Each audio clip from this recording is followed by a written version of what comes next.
But the thinking in positive psychology in most organizations now is there's always pockets of excellence. There's always people exhibiting the right behaviors and mindsets that you want, but we actually don't give them enough focus. We get derailed by the focus on the opposite. So rather than spending all our time down here, it's about identifying what's working in the pockets of excellence. And then the core aren't here because they're indifferent or they don't want to be up here, but they might not be aware of what's working up here. So identifying through emotional intelligence what's working up here and moving the core up is where we want to be. And we use this in terms of psychology called positive deviance, where, are you familiar with Save the Children Foundation?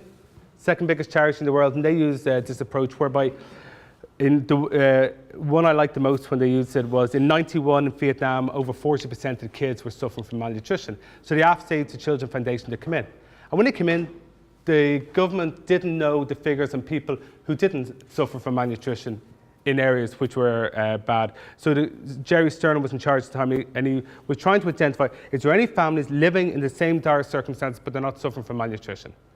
There wasn't many, but they found them, they found a few.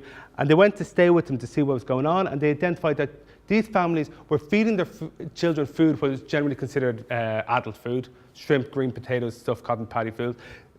They were feeding them less food, but more frequently, doing loads of little things differently. And the reason it was called positive deviance is they were deviating from what the majority were doing, but it was having a positive impact. And it was much more likely to be a sustainable solution within Vietnam, rather than if we came over, gave them loads of money, and said, here, aren't we wonderful? And we'll see in a few years, because malnutrition is going to come back anyway. And it's like in organizations, HP, the CEO, said, if only HP knew what HP knows. It's about not looking externally, but tapping into what's working within this organization and actually amplifying it, rather than always going outside. Because actually it won't be sustainable, it'll actually derail your performance anyway.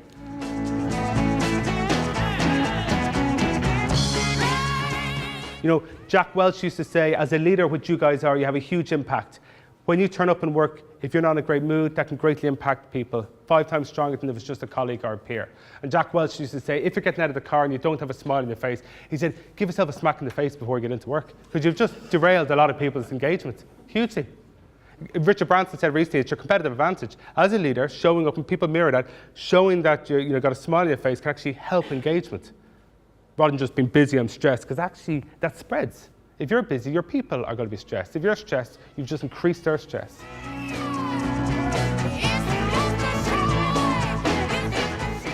And it's the same with this guy, Captain Sully. Why was he so effective? Well, this picture drove all the behavioral scientists mad. Why? Because this isn't what we've studied in the psychology of trauma after crashes. All of these people here looked like they're waiting for the 46A bus. But they weren't meant to. They were all meant to be panicking, pushing each other over. They didn't. And he put it down to the way he managed his emotional expression of what was going to happen.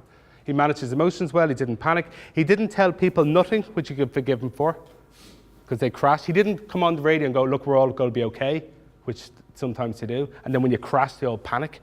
He came on and told them, emotionally managed his emotions, told them exactly what was going to happen, prepare for impact. And when it happened, you know, he enabled that picture to happen. I picked this up last week. Gordon Brown's written an autobiography, but it was interesting because Tony Blair put EQ on the map as well, because in his autobiography, now I get these as Christmas gifts. I don't buy them, right? But in his autobiography, he said, Gordon Brown, what's the problem with him? He says he lacks EQ. So all the journalists went, Jesus, what's EQ? What's this? What's he lack? What's he missing? You know, but then Gordon Brown last week in his book, he said, you know what, I didn't show enough emotion to win. I didn't emotionally express, I didn't connect. You can do all the right stuff, but if you're not connecting, engaging, it's irrelevant. And he fell victim to this. And actually he even said, he came from a time when actually doing the right thing was enough. He sees the soft skills by connecting people he wasn't able to do. The soft skills have actually now become the hard skills, because if you can't do that, you're just on your own. So that's what he said. He said, I didn't show enough emotion to win the 2010 election. Actually, it was interesting, though, when I was reading the article, he says how he lacks emotions, couldn't connect. Then he goes, but I wouldn't like to think I don't have emotional intelligence. I was going, well, you've just showed us how you didn't. But it's another level of emotional awareness. But I think he was just reacting to Tony Blair's dig.